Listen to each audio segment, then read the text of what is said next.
Good afternoon, everyone. Hope you're all doing well this afternoon. Thank you, Your Honor. Good afternoon, Your Honor. Let's see, the SAP reset date is going to be September 20th.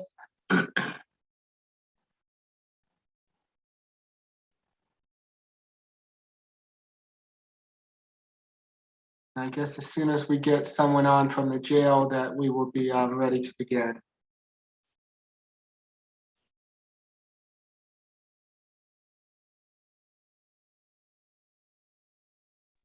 Judge, you get my email?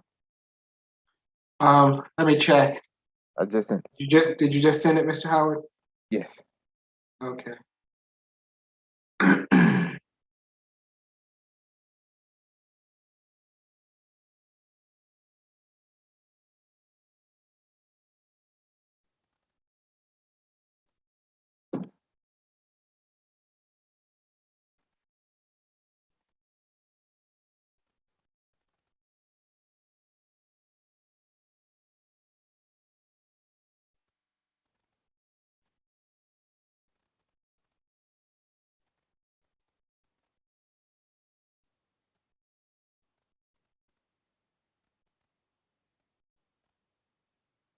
And Your Honor, just checking, we sent 2 orders to Ms. Champion, I believe who's the litigation manager today, for Your Honor's signature. They're transfer orders on 2 of our cases. The 2 cases, good afternoon, Ms. Falk. 2 cases on the Good calendar afternoon. for today. Yes, Your Honor, it's position 10, Richard Parham, and position 9, Ellie Nugo Levy. And I apologize for the mispronunciation. Okay, thank you. Thank you, Your Honor. They were resets from yesterday as well, just to let the court know. Okay.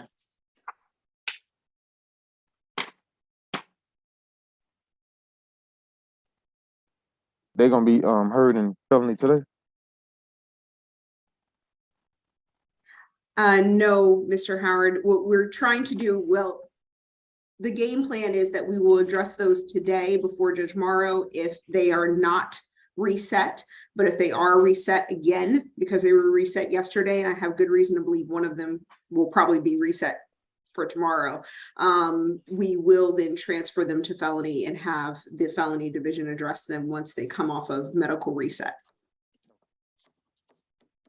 That would be our intention. Okay. And Mr. Howard, I don't have your email. Would you mind placing the recommendations in the chat for me, please? You don't have it? No, I don't for some reason. I'm not sure why.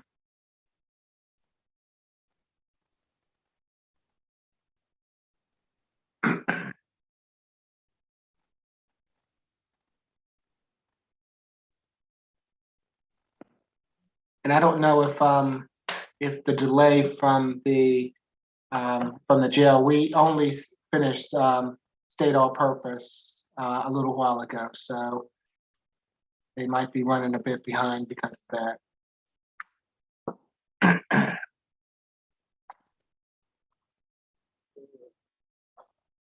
My bad.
Your Honor, I was wondering if we could do Parham Richard Hey, first. I'm sorry. Yes. I Oh, apologize, Judge, but we didn't receive a calendar here at the jail today. But I do have, come on, Miss Calhoun. I don't know what position she is. Yeah, yeah. Come on, sit right here for me. Thank you. I'm ready in courtroom 3, Judge. Thank you for being patient. Thank you. You're fine. Good afternoon. And this is, you said Calhoun? Or Callahan. I Who's think that? she Callahan, I'm sorry. Callahan, I call you Pam. I'm sorry. Okay, I was position almost there. I number, had to Callahan. that's position number 2. Good afternoon, Ms. Callahan. I'm Judge Eric Morrow. This is the State Court Expedited Accusation Calendar that we are conducting by video to help prevent the spread of the virus. Do you agree to have your case heard by video? Yes, I agree. Thank you, ma'am. You've been charged in case 22 CR 005989Y with battery family violence and criminal trespass family violence. Is there a history, Mr. Howard? Third arrest. Last was October 2021, suspended license. 2021 battery conviction. She's on probation for that in Coweta County. She should get off in December. That's it. Good afternoon, Ms. Mitchell. good afternoon, Your Honor. Your Honor, in this case, on November 23rd of 2021, the defendant battered Miss India Mukadim. Excuse me if I'm pronouncing that wrong. And she also broke the property of Miss Linda Smith. The defendant and Miss Mukadim were in a relationship and lived together with Miss Mukadim's grandmother, who is Miss Linda Smith. The defendant was throwing Miss Mukadim around and attempted to choke her. The defendant also broke items inside of the house, including Miss Smith's candy jar, by throwing said items at the walls. It started when Miss Mukadim called defendant's feet ugly and the defendant kicked her in the face. The defendant then grabbed her by the collar of her hoodie and started throwing her around the room until she landed on the side of the bed floor. Miss Mukadim states that she was choked and doesn't remember much detail. She may have seen stars, but can't remember if she blacked out. Miss Smith, the grandmother, stepped in to pull the defendant off Miss Mukadim, but the defendant got in her face and threatened that her family was going to pull up and, quote, beat her ass, end quote. Miss Mukadim sustained a laceration to her lip and had redness and bruising on the front of her neck. Miss Smith states that she wants the defendant out of her house, and the defendant did leave that day. Both victims told officers that they didn't want to press charges at that time. Your Honor, the state's bond recommendation is going to be as to count 1, a $4,500 surety bond, count 2, $500 surety bond, totaling a $5,000 surety bond. No further contact with both victims, Ms. Mukadim and Ms. Smith. A stay away from the incident location at 3258 Pyrite, spelled P-Y-R-I-T-E, Circle, Southwest Atlanta, Georgia. A one-day anger awareness and no alcohol, drugs, and weapons. Your Honor, as heard from pretrial, the defendant does have a battery conviction where she actually battered another woman and was convicted December of last year. And she's also on probation for. So although it's not against the same victim, the fact that within a year time period, she's back here again for a battery against another woman is the reason why we are requesting a $5,000 surety bond in this case. And in addition to that, these allegations of the defendant choking Ms. Mukadim in this situation, we believe raises, I'm sorry, I lost my words, but that is the reason we are recommending a $5,000 surety bond. Thank you. Thank you. Good afternoon, Ms. McLeod. Good afternoon, Your Honor. My client is 18 years old. She's a high school graduate and is currently a student at SCAD. That's the Savannah College of Arts. She denies the allegations as stated by the prosecution. She actually tells, first of all, she does not live with Miss Mukadim, who happens to be on the Zoom and will also speak. I've spoken to her. They do not live together. She was merely visiting this house, which is Miss Mugadin's house. And grandma was also just visiting. So they do not live together. I just wanted to make that clear. My client actually lives with her mom. With respect to my client's history, the allegations about Coweta County, it was a totally different situation. This was not someone she was in a relationship with. This was just someone who had attacked her sister, just a random person. She is in a relationship with Miss Mugadin. They're actually still in a relationship. This incident happened almost a year ago, Your Honor, and they did not know, neither Miss Mugadin nor herself knew that there was a warrant out for her arrest. They were actually in the car together, she and Miss Mugadin, when Miss Mugadin, who was driving, was pulled over because her tag had expired or something. And that was when the officers said there was a warrant for my client's arrest. And that was how the arrest took place. The incident that the prosecution talks about, they didn't know that, you know, the police had been called or anything like that, because they had continued in their relationship and are still in a relationship to this day. I did speak with Ms. Mugadin. She's on, Your Honor, the court. She's willing to speak to the court to give her perspective. What she wants and what my client wants is no further violent contact, and they do not live together. And I would ask the court to give my client a signature bond for a number of reasons, Your Honor. She's still just 18 years old, and I know she does have a previous conviction, but I don't think, given the timeline and everything and all the other facts, that there is any reason why she should not get a signature bond. She's not a flight risk. She's a student right here in the city, and she lives here. And she works. She has a part-time job as well.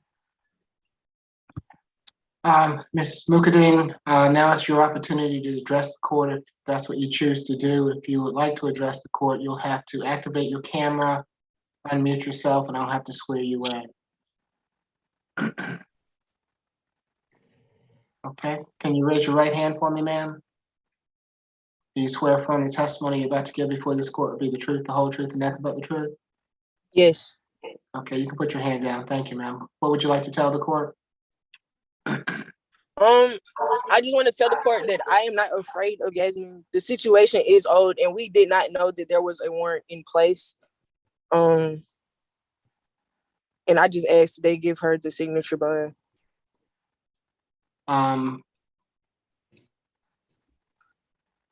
So have you been together since the time of this incident back in November of 2021? Yes. Has anything like this happened since? No. And you're not afraid of her? I am not afraid of her, no.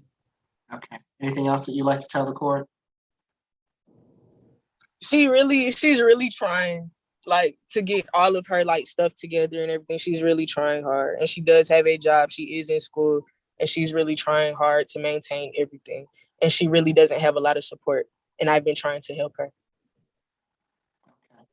Thank you, ma'am. Anything further, counsel? No, Your Honor. Your Honor, Right. I'd like to add that in this situation, the grandmother, Miss Smith, is the one that called the police in this situation because she was having trouble getting the defendant off of Miss Mugadin. Nothing further, Your Honor. Okay, and is it Miss, is the Pirate Circle address Miss Smith's address? According to police, It's Miss Mugadin's address, Your Honor, and that Miss Smith lives elsewhere. well, the police report states that Miss Smith is the homeowner, so I'm not sure, Your Honor. Thank you. For the batteries, it's going to be a $2,000 signature bond through the jail. For the criminal trespass, a $1,000 signature bond through the jail. Makes for a total of a $3,000 signature bond through the jail. No further violent contact with Ms. Mugadin or Ms. Smith. No drugs, alcohol, or weapons while out on bond. And you're to stay in school, Ms. Callahan. Thank you, Your Honor. Thank you. All right. Good Your luck Honor, to is you. there a stay away or no stay away in the situation? Because the grandmother stated she didn't want her back at the home. Okay, well, if there'll be a stay away from the Pirate Circle address. Okay, Okay, thank you. all right. Good luck to you, ma'am. And you also, Ms. McAdoo. Who do we have Thank next? you. We have Ms. LaSalle next. Sorry, I don't have the position number. And LaSalle, okay. This is Sandra LaSalle, is that right? Can you hear me, ma'am? I can hear you. Okay, good afternoon, Ms. LaSalle. I'm Judge Eric Morrow. This is the state court expedited accusation calendar that we're conducting by video to help prevent the spread of the virus. Do you agree to have your case heard by video? Yes. Thank you. You have been charged in case 22 CR 005974F with possession and use of drug-related objects, criminal trespass, and willful obstruction of a law enforcement officer. Is there a history, Mr. Howard? Judge, I don't have that history. I'll defer to the state. Okay. Who's presenting for the state on this one?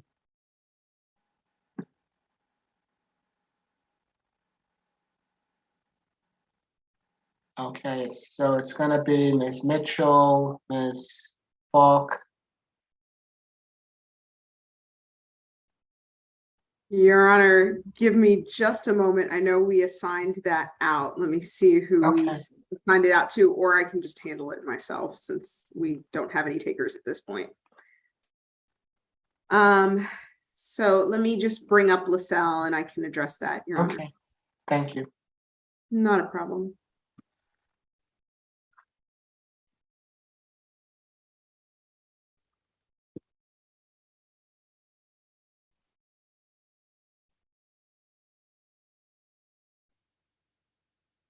Okay, so what we have is this incident happened on September 5th of 2020, September 4th of 2022 at approximately 5:04 p.m. over at 235 Peachtree Street Southwest in Atlanta. Miss LaSalle entered into the Garnet MARTA station. She remained in a restricted area that was not marked and not authorized for public use at that area. And when officers took her into custody, she had on her person a black Taka vodka 2mm bottle with a piece of glass pipe inserted into the back that had burnt residue, which was commonly used or commonly thought to be a crack pipe. Additionally, when she was they attempted to arrest her. She was resisting. She refused to place her hands behind her back, was continuously snatching away, and was kicking at the officer, both Officer Dwayne Richards and another officer while they were trying to gain compliance. The current recommendation in this case, Your Honor, is, and I just wanted to check and see what her current bond is on this case, if any. Her current bond amount on this case is a $5,000 surety bond on the obstruction. Actually, my apologies. She has a rearrest from a previous case. That was what the $5,000 surety bond is on. She has no current surety bonds on any of her current cases. However, she was rearrested for an offense back in 2021, which was a willful obstruction, a felony obstruction, as well as a simple battery against a police officer. So she already has offenses involving violence against officers and now has these new offenses. We also are seeing, as far as her history is concerned, Your Honor, we are seeing both that case, a number of cases out of Knox, Tennessee, including disorderly conduct in 2019, public intoxication in 2019, 2 arrests for public intoxication both in May and July of 2019. As far as her Georgia history is concerned, what I am seeing in her Georgia history is it is showing 7 cycles as far as her Georgia history is concerned. And we are showing reckless conduct, an aggravated assault case where she received first offender back in 2005 that was sealed in 2021. In that case, she received 15, served 2. A willful obstruction of law enforcement officer in 2007, where she entered a plea of guilty In Cobb County, we are also seeing another willful obstruction in 2018 in Cobb County, where she pled guilty and received 12 months probation. A disorderly conduct in 2018 out of Gwinnett County, where she received 90 days confinement. And then this most recent case, and then a 2020 arrest for simple battery and willful obstruction. That's the felony offense that she is also rearrested on and in custody right now. The state therefore is asking for a $3,000 surety bond. We are asking for $2,000 on the obstruction. We are going to ask for $500 on the criminal trespass and $500 on the possession and use of drug-related objects. We are further asking that she stay away from the Garnett MARTA station, no alcohol, drugs, or weapons. Thank you. Okay, thank you. Good afternoon, Ms. Gann. Good afternoon, Your Honor. Ms. Sandra Lasalle is 36 years old. She has been in the Atlanta, Georgia area her entire life. She does have family here, but she does not have family who's willing to assist with bond, Your Honor.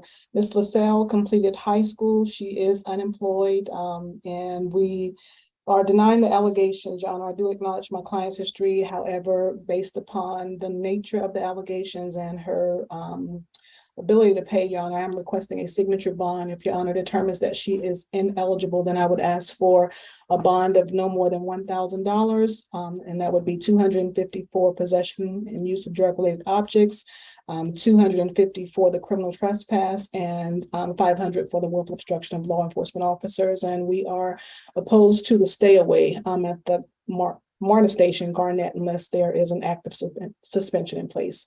Thank you, Your Honor.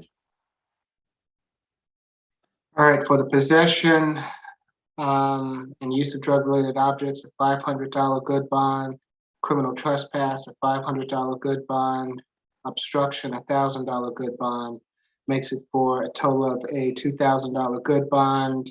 Abide by any active MARTA suspensions, and no drugs, alcohol, or weapons while out on bond. Thank Good you. luck to you, Ms. Lasalle. Thank you, Your Honor. Next, we got Ms. Davis. Okay. Ms. Davis is position number 4. Good afternoon, Ms. Davis. I'm Judge Eric Morrow. This is the state court expedited accusation calendar that we're conducting by video to help prevent the spread of the virus. Do you agree to have your case heard by video? And you have to speak up. Thank you, Ms. Davis. You have been charged in case 22 CR 005990G with battery family violence. Is there a history, Mr. Howard? I got first arrest. Ms. Falk? Your Honor, this will be my case. Oh, Ms. Mitchell? Yes, Your Honor, in this case, the defendant battered her father, who's also a cross-defendant in this case, Mr. Sidney Davis, by throwing a bowl of potato salad at his head and punched him in the eye, leaving his eye with some redness. It started with a verbal dispute that turned physical when the defendant got upset and started knocking food off the table. That's when she picked up the potato salad bowl and threw it at her father's head. She then punched him in the eye. The defendant told the police that her father was choking her by the neck and banging her head against the refrigerator. And that was the reason why she punched him, was to get away from him. She had a laceration under her eye. Both were arrested since there were no reliable witnesses to help identify the primary aggressor in the situation. Your Honor, in this case, the state's recommending a $3,000 signature bond and no further contact with the cross-defendant, Mr. Sidney Davis. A stay away from the incident location 485 Elbridge Drive, Northwest, Atlanta, Georgia. A one-day anger awareness and no alcohol, drugs, and weapons. Your Honor, we're recommending the signature bond because this is her first offense and the father does have a history, including a 2009 arrest for battery. So we believe the signature bond is appropriate in this case. Thank you. Was he charged with a felony, Ms. Mitchell? Your Honor, we tried to see where he is at the jail, and I'm not sure if he's lost or if he's still in custody, but we weren't unable to find his record. But it was clear in the warrant that they were both arrested that day. Okay, thank you. Ms. Gant? Thank you, Your Honor. Miss Destiny Davis is 22 years old. She has been in the Atlanta, Georgia area her entire life. She does have family here, Your Honor, including her father and mother and siblings. She completed high school. She also has 1.5 years of college where she studied dentistry. She is unemployed at this time. She informs me that she has a job interview that was scheduled today. She certainly will miss that interview. She denies the allegations, and her version is pretty much consistent with the state that she was merely defending herself. She's not the, she denies being the primary aggressor, and that she was choked and her father, actually hit her head. I am unopposed to the signature bond. My client does not want any contact with the complaining witness, and we would ask for a one-time law enforcement escort at the incident location. Thank you, Your Honor. So it'll be a $3,000 signature bond through pretrial, 1-day anger awareness, no further contact with Sydney Davis, stay away from the Eldridge Drive address. She can go back there on one occasion with law enforcement to retrieve any belongings that she may have there. No drugs, alcohol, or weapons while out on bond. Good luck to you, Ms. Davis. Thank you, Your Honor. Yes, we got Ms. Shivers.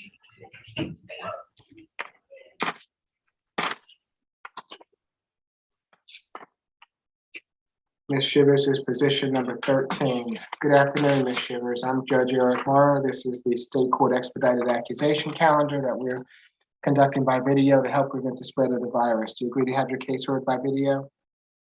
Yes. Thank you. Ms. Shivers, you've been charged in case 22 CR 005997D with simple battery family violence. Is there a history, Mr. Howard? Good afternoon, Ms. Duncan. Good afternoon, Your Honor. This incident did take place yesterday at 1165 Arlington Avenue Southwest. The victim in this case is Brianna Shivers, Briana Shivers, the daughter of the defendant in this case.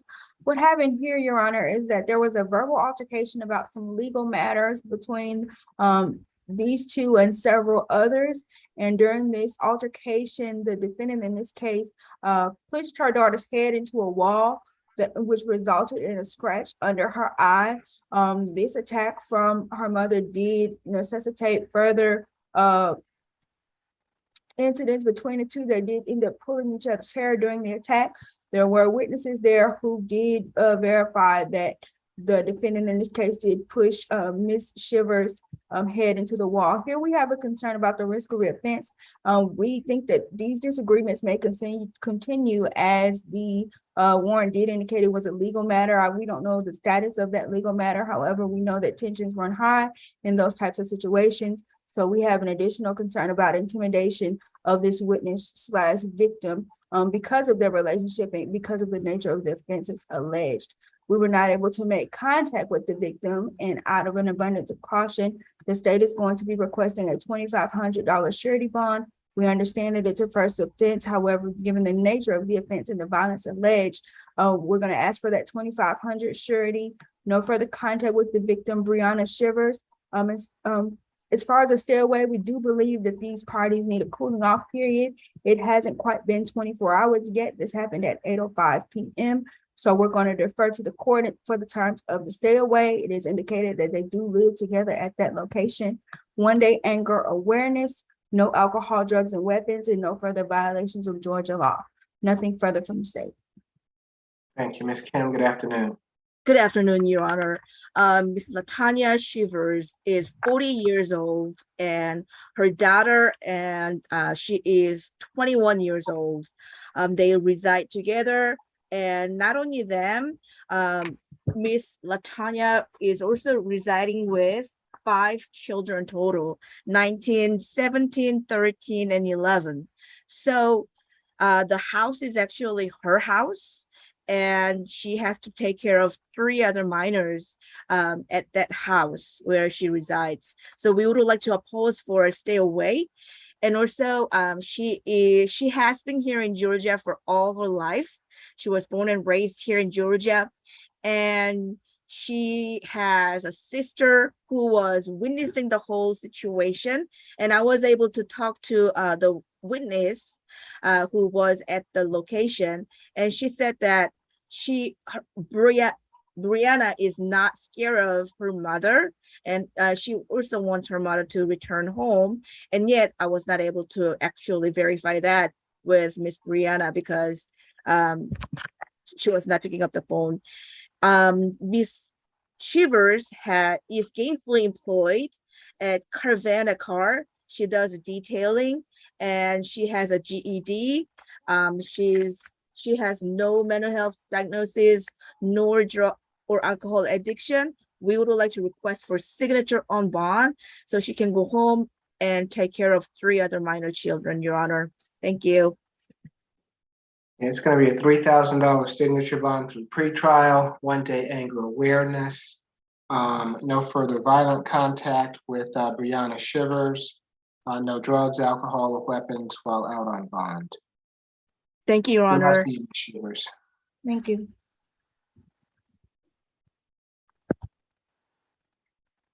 Okay, who do we have next? We're going to courtroom 2. This is Mr. Floyd. I'm not sure of the position number because we did not receive a calendar. Okay, Mr. Floyd, is that correct? Yes, sir. Good afternoon, Mr. Floyd. He's position number 5. I'm Judge Eric Morrow. This is the state court expedited accusation calendar. We're conducting this calendar by video to help prevent the spread of the virus. Do you agree to have your case heard by video? Yes, sir. Thank you. Mr. Floyd, you've been charged in case 22 CR 005991G with battery family violence. Is there a history, Mr. Howard? Your Honor, before pretrial goes, and my apologies for the interruption, this is a dual case with position 14. Okay, thank you, Ms. Duncan. Who's position 14? Thomaston. Okay. Okay, do you have Thomaston in the room with you? Yes, Your Honor, he's in the front row. Okay, so we will do his case next then. Thank you. Mr. Howard, does Mr. Floyd have a history? 4th arrest. Got an open case in Clayton County. Ag assault, theft by receiving. Possession of a firearm during the commission of a crime, simple battery, 2 counts of cruelty to children, criminal trespass. Got an open case in Forsyth County for armed robbery. 2019 obstruction arrest. That's it. All right, and tell me, position 14, Mr. Thomaston's history, if there is one. 2nd arrest. Last arrest was 2021. Carrying a weapon without a valid license. Dismissed. Okay. Yes, you can proceed, Ms. Duncan. Yes, Your Honor, for position 5, Mr. Floyd, this incident did occur yesterday at 2409 Fairway Court Southwest. This incident rose from an argument between the defendant and his mother when she told him to turn some music down that he was playing loudly in the garage. The victim in this case is a Mr. Herschel Johnson, Hershel Johnson, common spelling, who is the boyfriend of the defendant's mother who lives with them. Mr. Johnson indicated to officers that after the altercation with the mother, the defendant kicked down his door in his room and came into his room and began punching him in the face repeatedly. And once he started punching him in the face repeatedly, the defendant's mother's other 2 sons, position 14, Mr. Thomaston, and another juvenile, aided in the assault by continuing to jump Mr. Johnson. In this incident, Mr. Johnson did receive a swollen left eye. I do believe that Mr. Johnson is on the call. In this case, Your Honor, we have a concern about the risk of reoffense in this case. It is indicated in the case documents that there have been ongoing issues between these parties. So we have a specific concern about the health and safety of this particular victim. We tried to make contact, however, we weren't able to speak with him. However, he is on the line. Given this defendant's history and the facts alleged, as well as the injuries, we're going to be requesting a $4,000 surety bond. No further contact with the victim in this case. Mr. Johnson, stay away from the incident location, 1-day anger awareness, no alcohol, drugs, and weapons, and no further violations of Georgia law. If Your Honor would like to sound for the victim, I believe he is on the line. Yeah, I see Mr. Johnson now. I'll get to him in turn. Okay, Ms. Duncan. So Okay. Where's the incident location? The incident location is 2409 Fairway Court Southwest. Would you like me to give our recommendation for position 14 as well? No, let's complete Mr. Floyd before I get to Mr. Thomaston. Okay, this is your case, Ms. McLeod? It is, Your Honor, both of them, Okay. both of the brothers. Both of the cases are yours? Yes. Okay, would you like They're brothers to- and they are co-defendants. Okay. So you Yes. would you like Mr. Johnson to speak first, if he would like to speak, or would you? Yes, like I to would like to speak hear what first? he has to say, Your Honor. Okay, Mr. Johnson, good afternoon. If you would like to address the court, I'll need for you to raise your right hand and I'll have to swear you in. Good Do you afternoon, swear Your affirm- Honor. Good afternoon, sir. Do you swear affirm the testimony you're about to give before this court be the truth, the whole truth, and nothing but the truth? Yes, sir. Okay, thank you. You can put your hand down. What would you like to tell the court? It was horrible. It was horrible. I've been knowing him and his brother and his younger brother for 7 years. Me and his mom then dated on and off. Sometimes we have verbal disputes, but we've never had any officers come to the address, no hitting or anything like that. But on this in particular day, his mom was kind of sick. So he run a studio in the garage where he do his music at. So she went downstairs and asked him to turn the music down. And I pretty much videotaped the whole thing, but it just went left. You wouldn't even thought that that was his mother. So at that point, that's when I started filming, because I just felt like he wanted me to come downstairs to say something, but I didn't intervene. I just sat there and continued filming. He continued to talk. I kill him, waze. And he was walking as he was talking. So next thing I know, he kicked the door in and say, fuck nigga, stand up. And that's when he hit me in the face. I tried to grab him around the throat. Around that time, the other boys was already on me. They beat me down for 45 minutes. Their mom begged them to stop, saying, look at his face, y'all stop. They just kept on till they got tired. I'm 40 years old. I'm old enough to be Deronte's father. I've never directly said anything to him. Stop nothing. He's a grown man. Whatever he do, he does it in his mother's house, and he also does it on the streets. I've never had any confrontation with either one of her kids, verbally or nothing, because I'm not their father. So it's not my job to chastise them, but I do talk to them. We do communicate, but it was horrible. It was horrible. The worst thing you could think of, to be in that situation and to be first to see his mom tossed around like she was, and to not be able to, as a man, withhold the situation. It was horrible. All right. Thank you, Mr. Johnson. Ms. McLeod? Yes, Your Honor. My client is 23 years old. He is a native of Atlanta, and he is the father of a 2-year-old child.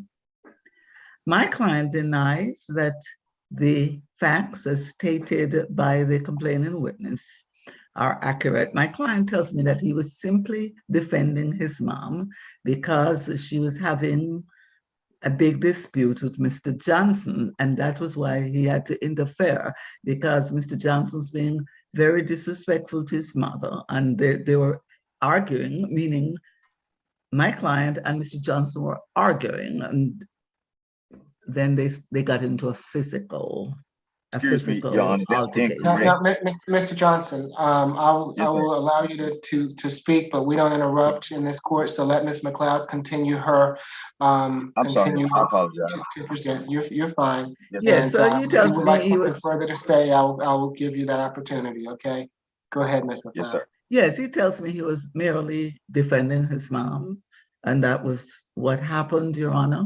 I know that he has some history, but I believe I did not hear any convictions. I heard something about open cases. He does work, Your Honor. He is employed. He has a high school education. He tells me Mr. Johnson does not live at that address, that he and his brothers actually live there with their mother, and he comes there sometimes, but he does not live there. Okay. And tell me about Mr. Thomaston. How old is he? He is 19, Your Honor. He is also employed. He tells me he works for a furniture store and has been doing so for some time. And he tells me the same thing, that Mr. Johnson's arguing with their mom, and he just intervened to protect his mom. He does not have any history on him because the one charge that he had was dismissed.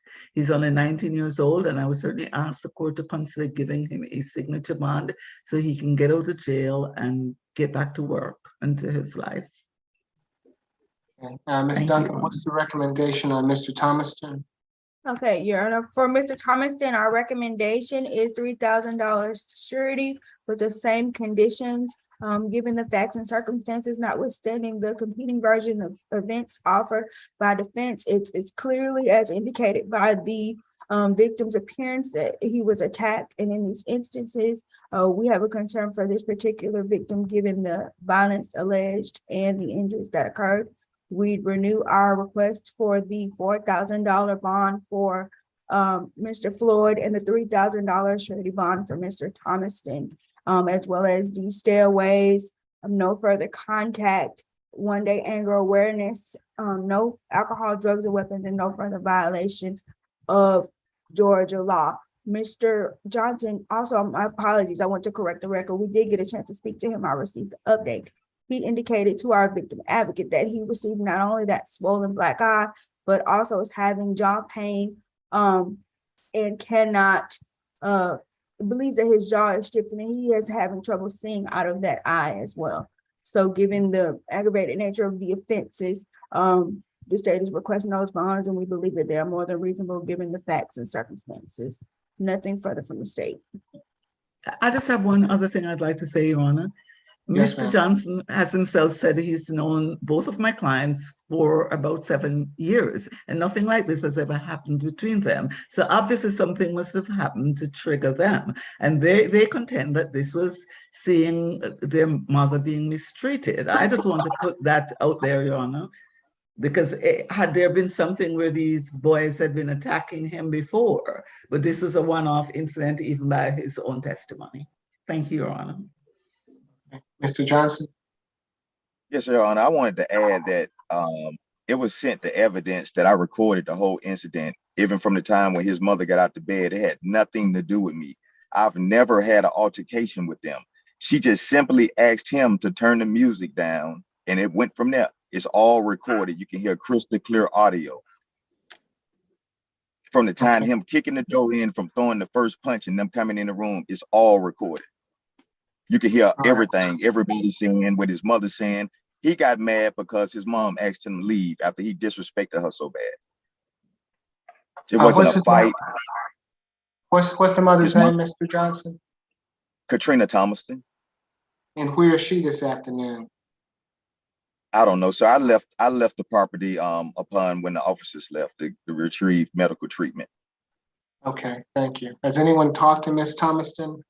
And no, our victim, well, we did talk to her. Let me see. Yes, we spoke to Ms. Thomaston, and she stated that she wants them to return back to the home, Your Honor. But since this incident did just occur yesterday, we are concerned about the environment in which they're in, whether it be an altercation between, our facts indicate that the mother was being attacked, so we would have concern for her as well. And I was just notified by our victim advocate that the victim, Mr. Johnson, did send us a video as well. Okay.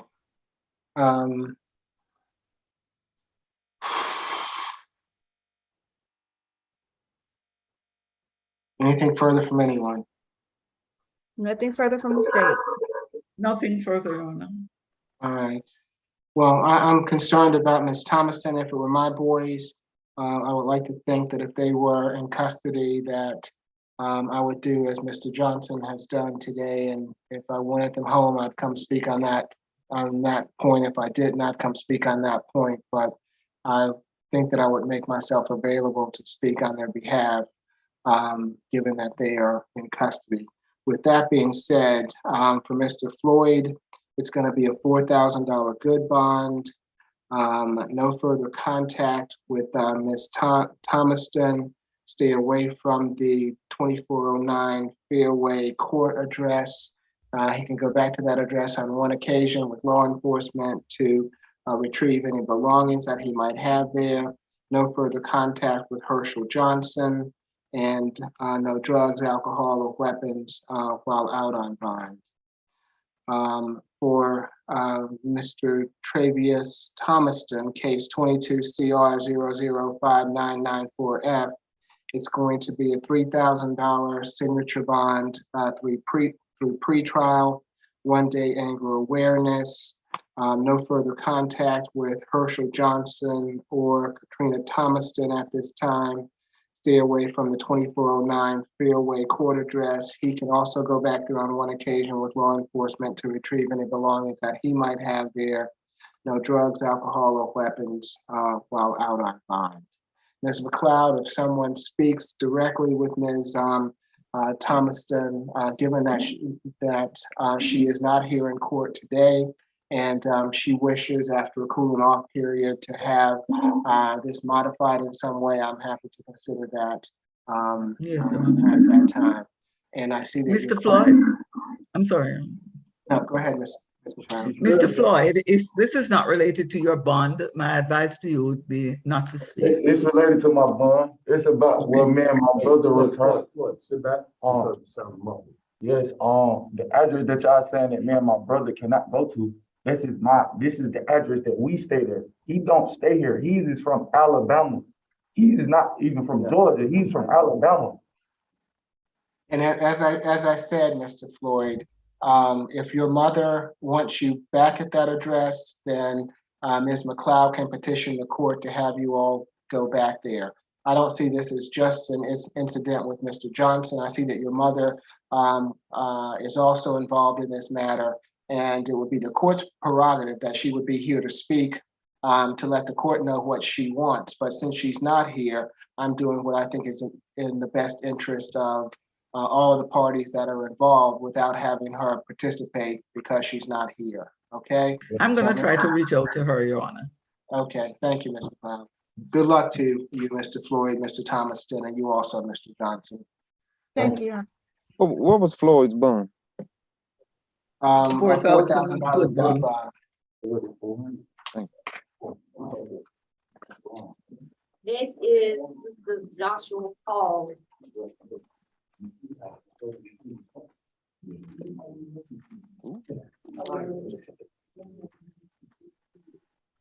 And Mr. Paul is position number 11. Good afternoon, Mr. Paul. I'm Judge Eric Morrow. This is the State Court Expedited Accusation Calendar that we are conducting by video to help prevent the spread of the virus. Do you agree to have your case heard by video? Yes, sir. Thank you. Mr. Paul, you have been charged in case 22 CR 005998F with driving while your license was suspended or revoked and motorcycle equipment not used properly, headgear not used properly. Good afternoon, Ms. Reed. Hey, good afternoon. I'm sorry, Mr. Howard, is there a history? 7 total. Last arrest was 2021, suspended license. He had a battery DV, criminal trespass, NOLO from 2017. 2015 misdemeanor obstruction conviction. 2013 FTA that was not prosecuted. He got a couple of holds, so I guess that's why he was arrested. That's all. One of them is an FTA for traffic. Hold on, dude. What is this? One out of Doherty County, probation violation for trespass. Then he got another whole FTA for traffic. That's it. Ms. Reed? Thank you, Your Honor. The date of the offense was yesterday, September 5th, 2022, and the location was on Interstate 20. An officer initiated a stop on I-20 after spotting the defendant driving an EZ Slingshot without a helmet. The defendant told the officer that he did not have a driver's license because he was homeless and he was not able to pay his outstanding citations. The officer checked the GCIC and driving record. And as pretrial mentioned, the defendant does have an outstanding warrant out of Doherty County for violation of probation for trespass and battery Also, he has an outstanding warrant in Conyers Municipal for failure to appear driving with a suspended license. And additionally, defendant's driving record showed FTA and active suspensions for 10/12/2027, 2/15/2018, 11/10/2018, 12/11/2020. Again, those are active suspensions. Your Honor, here we have a defendant with a total disregard for taking responsibility by showing up to court and keeping his driver's license valid. As stated, the defendant's license has been suspended 4 times in the past years, all from FTAs. And furthermore, the defendant's record shows 4 additional FTAs spanning from 2005 to 2016. For that reason, the state is concerned that the defendant will not appear in court for these matters as well. The state is requesting a surety bond, which is currently in place, as it breaks down $1,000 surety for the count 1 charge and a $265 surety for count 2. That's a total of $1,265. Other conditions included will be no driving unless the license is valid and no drugs, alcohol, or weapons. Thanks. Okay, so it's going to be $1,000 signature bond on each count, which makes the $2,000 signature bond through the jail. No driving and no drugs, alcohol, weapons while out on bond. Mr. Paul, if you are picked up driving a vehicle again and not having a valid license, this bond is going to be revoked and you're going to be right back here where you are right now. You understand what I'm saying? Yes, sir. Okay. Ms. Kim, is that satisfactory to you? Yes, Your Honor. All right. Good luck, Mr. Paul. Thank you so much. Mr. Arroyo, Jerry, first name is next.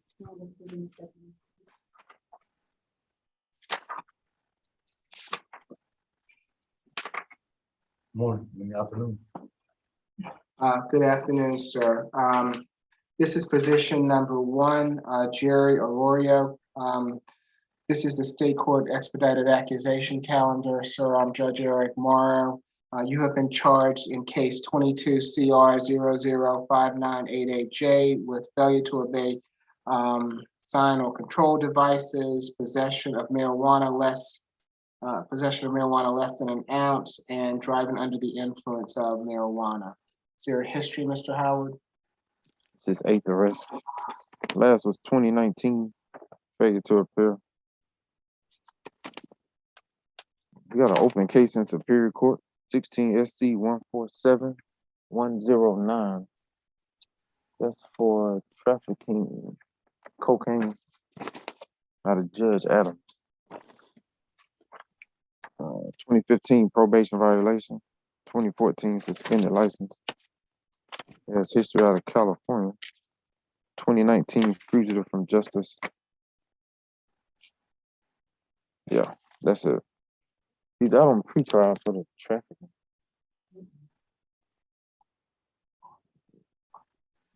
That's it. Okay. Ms. Mitchell? Yes, Your Honor, in this case, the defendant failed to stop at a red light. He then admitted to smoking marijuana before driving. According to the officer, the defendant's speech was slowed. There was an odor of marijuana on his person. His eyes were red and watery, and the standardized field sobriety test indicated impairment. Your Honor, there's a current bond of $3,500 surety. That's going to be $500 as to count 1 and 2, $500 each, and count 3 is $2,500, totaling a $3,500 surety bond. And the state is going to request that bond remain the same with no alcohol, drugs, and weapons. Your Honor, the reason we're requesting that remain the same is because of the open felony case the defendant has that indicates to us that he's been on the run from that since 2016, being that he was caught and extradited from California back to Georgia in 2019. He also did PTD for possession of marijuana, which he was convicted of in 2015. And again, we have concerns of him being a flight risk since he does have the FTA in Georgia in 2019, and then the fugitive from justice and extradition in 2019 from California as well. So that is why we're requesting the surety bond. Thank you. Okay, Ms. Gant? Thank you, Your Honor. Mr. Jerry Arroyo is 25 years old. He has been in the Atlanta, Georgia area his entire life. He does have family here. Mr. Arroyo completed high school. He is currently employed at Valor Environmental. He has been in that position for the past 3 months, and he is still on probation, Your Honor. He is in fact due at work today, and he is in fear of losing his job, Your Honor. He is presumed innocent. We are denying the allegations. I am requesting a signature bond on Mr. Arroyo's behalf. And if Your Honor determines that he is ineligible, I would ask for a total bond of no more than $1,500, and that would be $250 for the first 2 counts, failure to obey and the possession of marijuana, and $1,000 for the DUI, for a total of $1,500. And regarding any open cases, he is presumed innocent. And I would just bring to the court's attention that the 16 SC 147109, that did result in a mistrial, and it's on appeal. Thank you, Your Honor. Thank you, Ms. Gann. I'm going to leave the bond where it is. $500 for the first 2 charges, $2,500 for the DUI, and no drugs, alcohol, weapons while out on bond. Good luck to you, Mr. Roy. Thank you, Your Honor. Next is Mr. Daniel. Mr. Daniel is position number 3.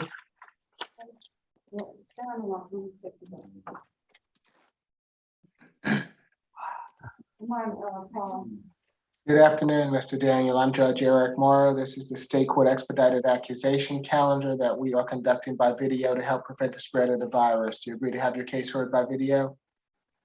That's right. Thank you. Mr. Daniel, you've been charged in case 22 CR 005995J with theft by taking. Is there a history, Mr. Howard? 31 total.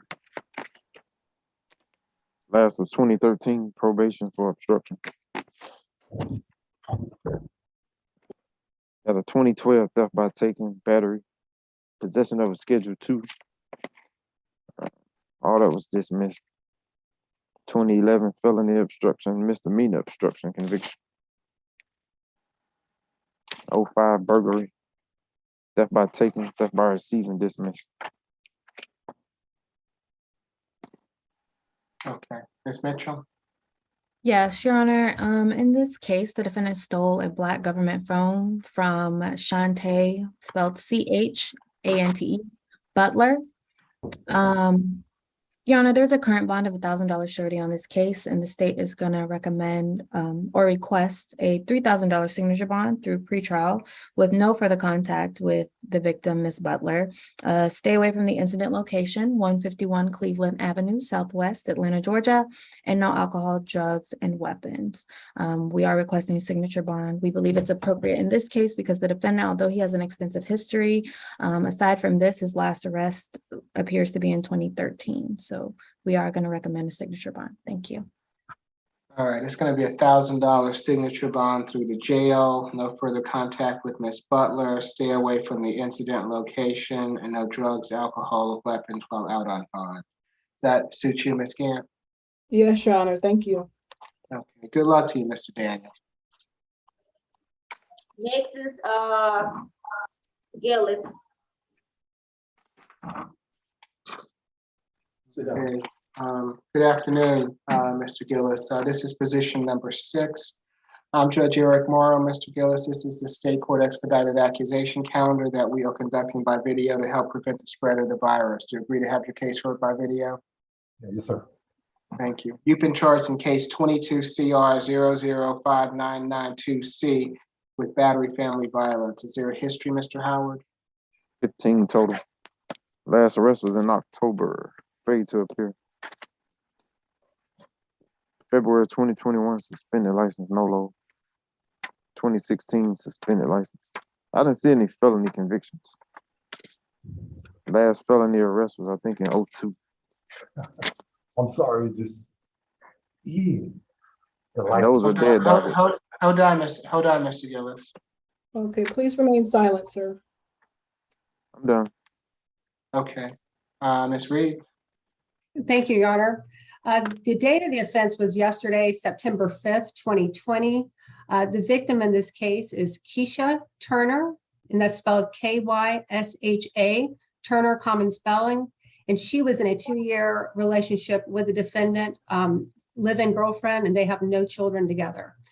The incident location was 3050 Martin Luther King Jr. Drive, Atlanta, and that's actually a Wayfield Foods grocery store. Officer was dispatched to the incident location based on a dispute call. The officer spoke to both parties involved. Ms. Turner said that she and the defendant were arguing, and the defendant struck her with his fist in her chest and on her left cheek, leaving a visible scratch mark to her face. The defendant was found to be, the incident was observed by a witness, Ms. Lakeisha Williams, who heard the arguing and stating she also observed the defendant striking Ms. Turner. The defendant admitted to the officer that he did strike Ms. Turner in the chest and slapped her on the left side of the face. Ultimately, the defendant was found to be the aggressor and he was placed into custody.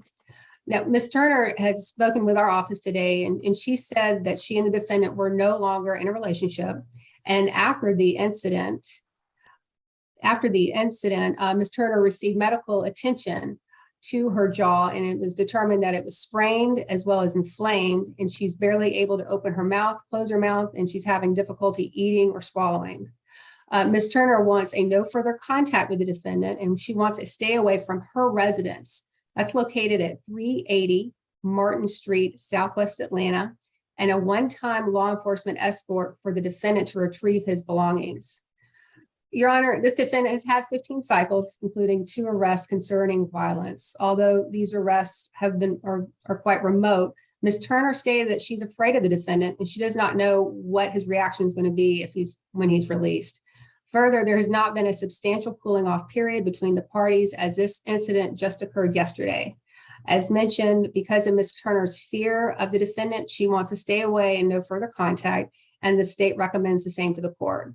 In terms of the bond, we are asking for a $3,000 surety bond. The no further contact with Ms. Turner, the stay away from her residence, a one-time law enforcement escort to her residence so the defendant can retrieve his belongings, a one-day anger awareness class, and no drugs, alcohol, or weapons.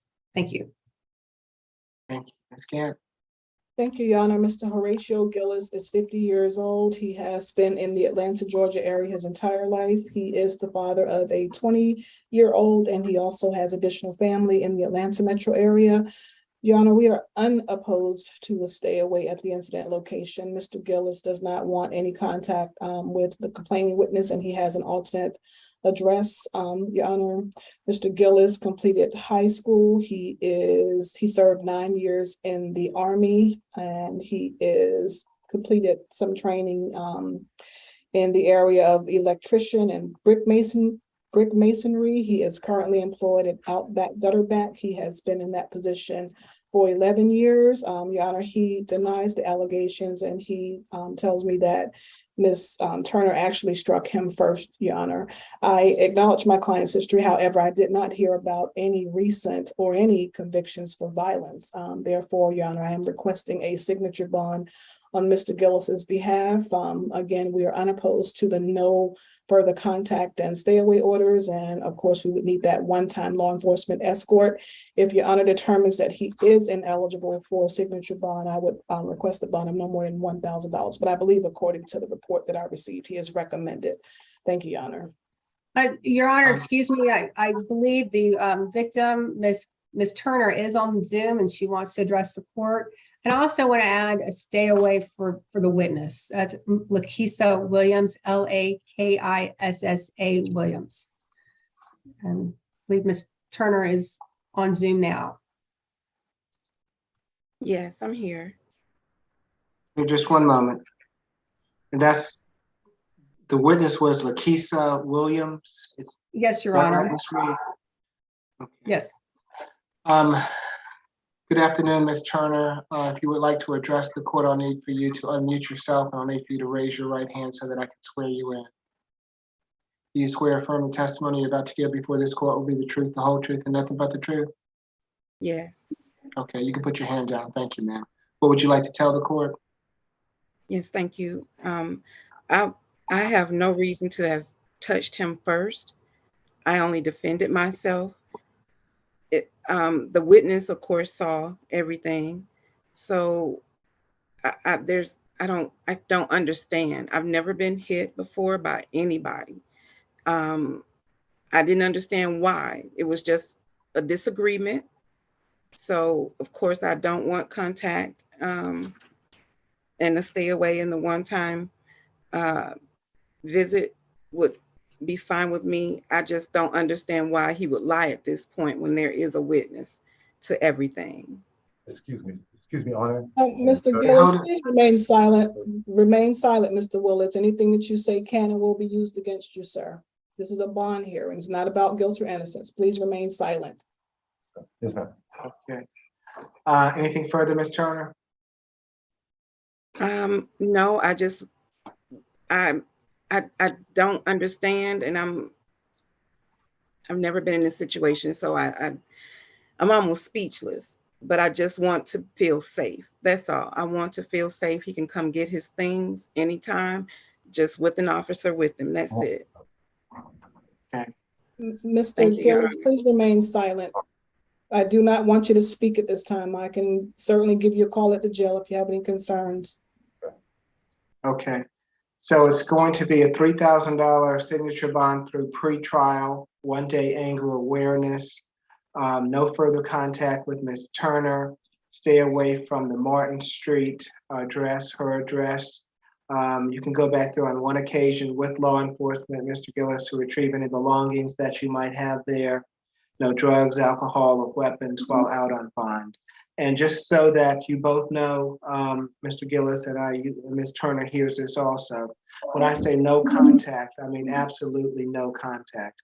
That means absolutely no personal contact, no phone contact, no social media contact, no contact whatsoever. Once you retrieve your belongings, and until this is resolved, you all are to have no contact with each other. You understand me? Yes, sir. Okay, all right. Good luck to you both. Excuse me, Judge, did you include the no further? Did you include the no further contact with the witness, Lakissa, Lakissa Williams? Yes, and no contact with Ms. Williams. Thank you. Okay, thank you. Thank you, Honor. Y'all have a good afternoon, Ms. Turner. Thank you. Good afternoon. I'm sorry, courtroom 2, say it again.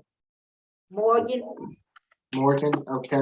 This is position number 8, Mr. Morgan. Good afternoon, Mr. Morgan. I'm Judge Eric Morrow. This is the state court expedited accusation calendar that we're conducting by video to help prevent the spread of the virus. Do you agree to have your case heard by video?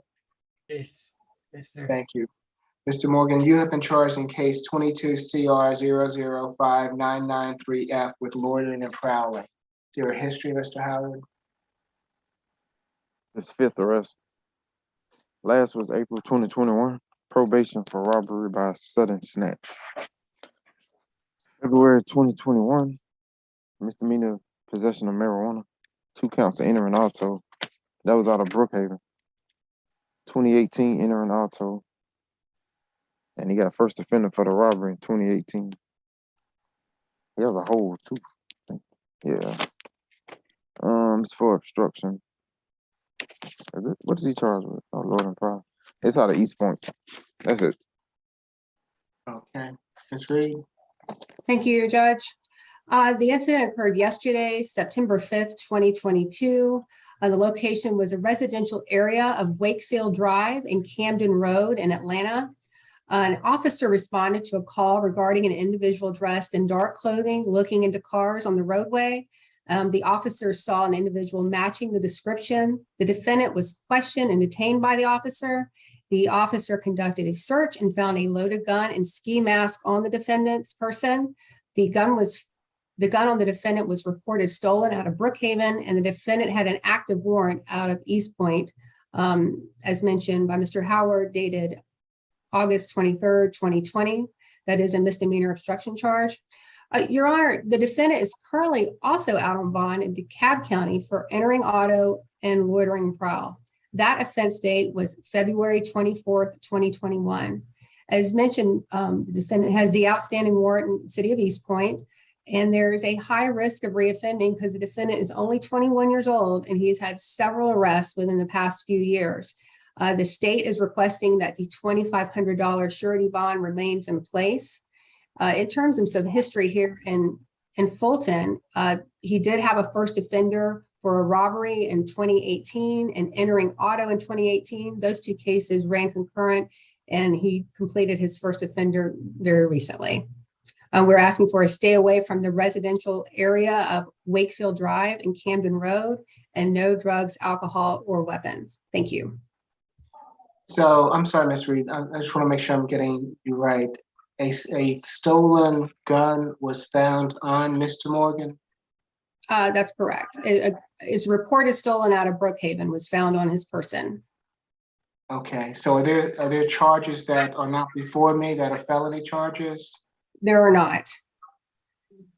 Hi, Your I'm Honor. not I'm not understanding. I think I can help with this.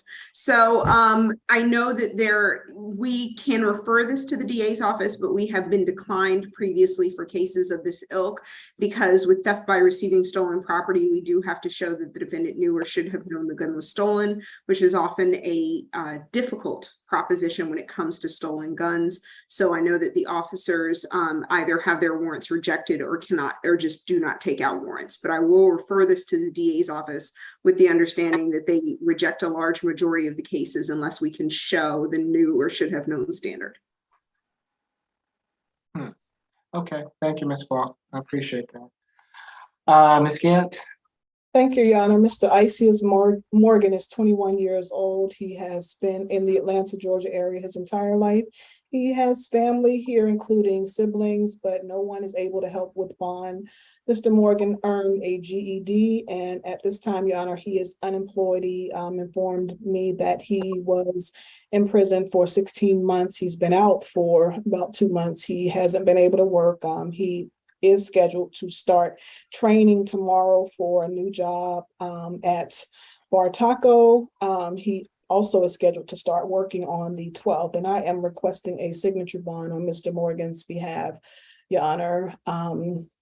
And if Your Honor determines that he is ineligible, I would ask for a bond of no more than $1,000. He does have that hold. I do believe that granting a signature bond and release of that hold will certainly help to move things along. And of course, he denies the allegations and he's presumed innocent at this point, and we are unopposed to any stay away conditions. Thank you, Your Honor. And Your Honor, I just want to point out that for the 2018 case, those two cases, his first offender was revoked, but the court, the case was closed and the court declined to revoke his first offender. So they gave him a second shot, keeping it. All right. I'm not going to give him a signature bond, Ms. Gant. That's just not. It's going to be $1,000 good bond. Stay away from the Wakefield Drive and Camden Drive location. No drugs, alcohol, or weapons while out on bond. I know that you probably won't be there, Ms. Gant, but I'm going to see him again at the SAP calendar on the 20th. So whoever is representing him, I would like you to pass along a note to at least have some, he's 21, some way of trying to help put him on the right path before he gets himself into a situation that he's not going to be able to get himself out of.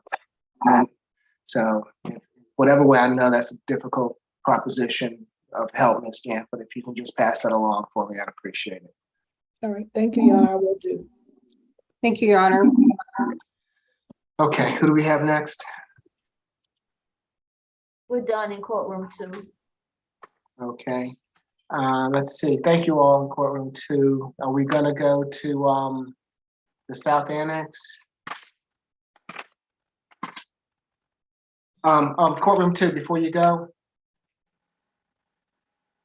I'm sorry. Yes, Judge. Are we gonna have medical recess for position 9 and 10 again today? I don't have a calendar. I'm not sure. What are the names? Number 10 is Richard Parham. Parham filed a waiver through his attorney of record, Ms. Kim. Oh, okay, Yes, thank Your you. Honor. And is position 9, is that female? No, I that's can't me, tell. Your Honor. My apologies. Say it again, I'm sorry. What's the name of the people? I can't print, the last name is Ngoukellibi. Oh, that's a male. That's a male? That's a male. He's a reset. He's combative. Okay, so we're gonna reset him till tomorrow, 9/7. And that's my understanding from Ms. Falk that a transfer order, or he might be dealt with it in Superior Court if by tomorrow. Okay, thank you. I think that's the two that I had a question about. Thank you. All right, thank you, Judge. Have a And you all have a good day too. I know it's been a long day. Let's see. Does South Annex know that we're ready for them? we're giving them. Oh, There what? you go. You don't seem to be ready for us. We have a Shajuana Pope, position number 12. Oh, Judge. Yes. Yeah, Judge, I'll put some in the chat to you. I'm sorry. Oh, okay. So we're not gonna hear that person today? No. If if I can get a breakout session with the judge and Ms. Falk, please. Okay. That's my case, Your Honor. Could I also be in the breakout room? Oh, yeah, that's fine. Okay. That's fine. Thank you. And Thank does you. Ms. Pope have an attorney? Ms. It's McLeod? me, Your Honor. Okay, Yes. so with Ms. McLeod also, thank you. Thank you. Thank you all. And then we'll come back and we'll do that waiver.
So, Mr. Howard.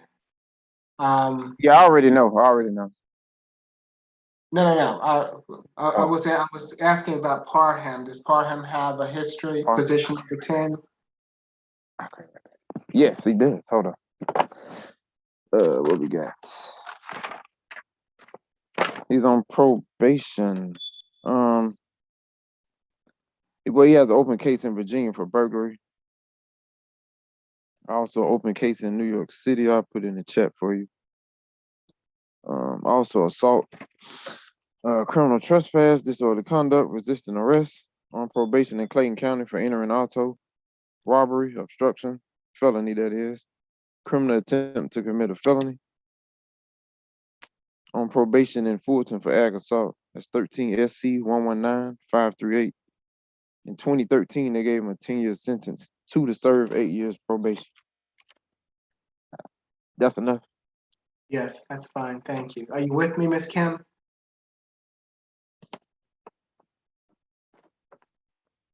Yes, Your Honor. Sorry about that. No, you're fine. Ms. Falk, is this? Yes, Your Honor, this is our case. Okay.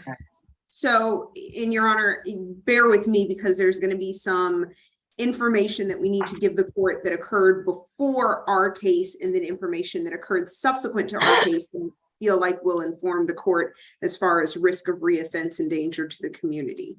So this incident started on September 4th of 2022 at around 2:45 a.m. The defendant was driving a golf cart down the street, which led to his arrest. When the officer tried to detain him and ask for identification, he refused to give his identification. He then began walking away from the officer. The officer followed him.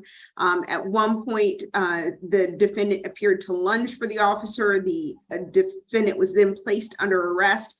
He threatened at that point to kill Officer Travis Gray, who was the arresting officer, and fought the officer when the officer attempted to detain him. So he was charged with essentially driving a golf cart and exiting out of an area that was inappropriate, as well as felony terroristic threats and felony obstruction. He was then brought to our jail, and at 1:50 in the morning on September 5th, which was less than 24 hours after his arrest, he incurred these charges when Sergeant Singleton Hart was attempting to feed the defendant. And while trying to do so, the defendant then started to try to exit the cell. The sergeant tried to stop him from doing so, and when he did, the defendant struck Sergeant Singleton Hart with his hand and proceeded to exit the cell and began forcefully swaying when the officer tried to gain compliance. So that led to these charges. Finally, at around 8:10 in the morning on September 5th, which was about less than 7 hours after this offense, he stabbed Deputy Clarence Houston with a knife in his neck and chest, causing the officer to be hospitalized. To my understanding, he is still in critical condition. And that is where we are, which then gained new charges of aggravated assault and aggravated battery, which are before felony first appearance. So we have. These are the terroristic threats that I've heard about on the news. Is that how it first started off? Yes. Is that the case? Okay. Correct. So in less than a 36-hour period, we've had I would argue, a significant escalation in violence toward officers leading up to this final act yesterday morning. So we did reach out to the DA's office. They have agreed to take this case as essentially somewhat similar to a crime spree, where you have one incident and then within a 36-hour period, 2 more incidents of violence against officers leading up to the final incident of aggravated battery and aggravated assault. However, I know that we are addressing the case today. The state would ask, and I know this is an unusual circumstance, but his history is a history filled with violence, up to and including a previous conviction for aggravated assault. And now this has occurred. I think there is demonstrable evidence of both a risk of reoffense as well as a danger to the community at this point. We are asking for a $5,000 cash bond, $2,500 on the obstruction and $2,500 on the simple battery against an officer.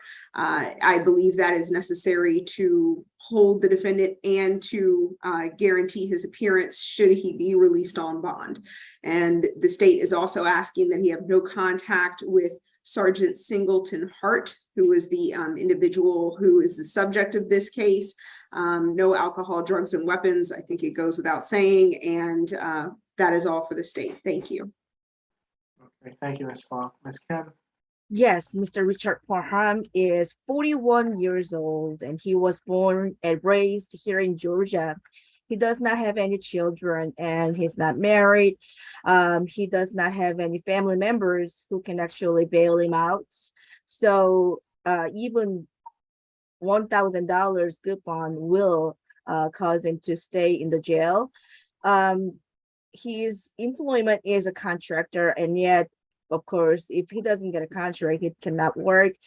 He completed up to 12th grade, and he does not have any mental health issues or addiction issues. And there are 2 felony cases already that are currently prosecuting him. So no matter what he gets here, he cannot get out of the jail. So he's not a flight risk. And we would like to request for maximum $1,000 good bond. Thank you, Your Honor. Why do you say he doesn't have any mental health issues, Ms. Kim?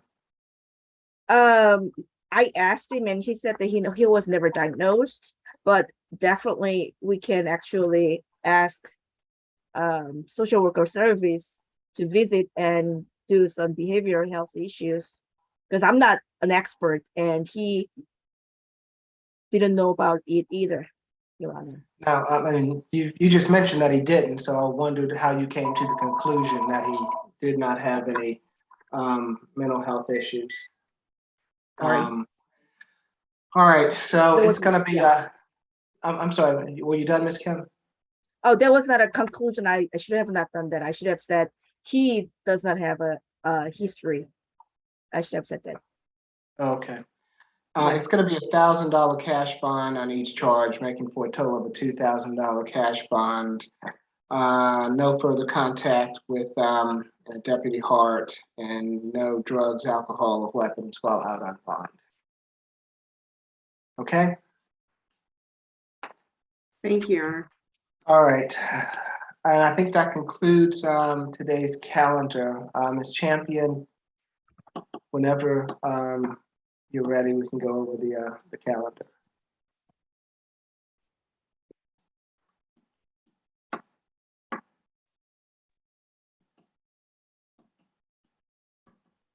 Position number 1 is the total of a $35,000 good bond reset to SAP 920. Position 3,500? Yeah. 3,500. 3,500. Okay, yeah, 3,500. I don't know what I said. Position number 2 is a $3,000 sign no bond through the jail reset further notice. Position number 3 is a $1,000 sign no bond through the jail reset further notice. Position number 4 is a $3,000 pretrial bond reset further notice. Position number 5 is a $4,000 good bond reset to the SAP 920. Position number 6 is a $3,000 pretrial bond reset further notice. Position number 7 is a total of a $2,000 good bond reset SAP 920. Position number 8 is a $1,000 good bond reset SAP 920. Position number 9 is a transfer order. It's going to be also reset to tomorrow's C calendar. Position number 10 is a total of a $2,000 cash bond, reset SAP 920. Position number 11 is a total of a $2,000 sign-on bond through the jail, reset further notice. Position number 12 will be a null pros. Position number 13 is a $3,000 pretrial bond, reset further notice. Position number 14 is a $3,000 pretrial bond, reset further notice. Any questions? Yeah, did you hear tomorrow? No, I'm not. I'm not sure who it is tomorrow, Mr. Howard. All right, thank you all. Say it again, Ms. Duncan. I was just saying, telling Ms. Champion I submitted the no pros for position 12.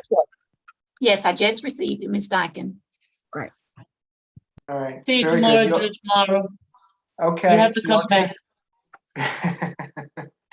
Y'all take care. We'll see you next time, okay? Bye, everybody.